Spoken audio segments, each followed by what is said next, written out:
सर्वसामान्यांच्या हक्काचा आवाज जागर जनस्थान।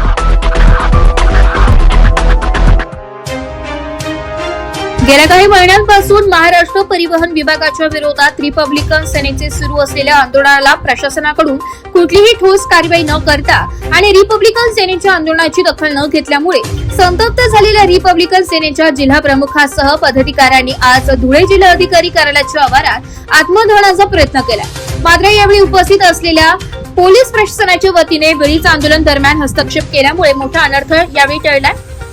धुळे महानगरपालिकेच्या निवडणुकीच्या काळामध्ये आचारसंहितेचे उल्लंघन करून एसटी प्रशासनाच्या विभाग नियंत्रण असलेल्या पुरुषोत्तम व्यवहारे अधिकाऱ्यांनी आपल्या अधिकाराचा गैरवापर करत तोंडी बदल्या केल्यामुळे आणि आचारसंहितेचं उल्लंघन केल्यामुळे त्यांच्यावर कारवाई करावी या मागण्यासाठी गेल्या अनेक महिन्यांपासून रिपब्लिकन सेनेचे पदाधिकारी तीव्र स्वरूपाचे आंदोलन करीत आहेत। मात्र त्यांच्यावर कुठल्याही प्रकारची कारवाई न झाल्यामुळे आज अखेर रिपब्लिकन सेनेचे जिल्हा प्रमुख समाधान बैसाणे यांच्या नेतृत्वाखाली पदाधिकाऱ्यांनी आज जिल्हाधिकारी कार्यालयाच्या आवारात सामूहिक आत्मदहनाचा प्रयत्न केलाय।